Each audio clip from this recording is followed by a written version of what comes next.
真的就对决了，满垒2出局，满球数。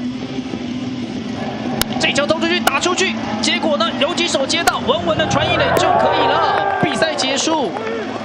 虽然在9局有5分的一个差距可是一度出现了满垒的危机，所以也恭喜陈玉文。 在这个时候呢，是有守成了所以呢拿下了这一场比赛的胜利。那也恭喜他是生涯的100次的救援哦。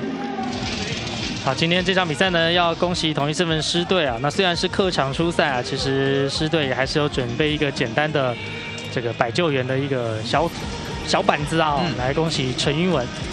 感觉他这个100救援今天是没有在预期之中的因为当时9局的时候是5分的差距他还没有救援的一个条件只是因为垒上又挤满了垒包，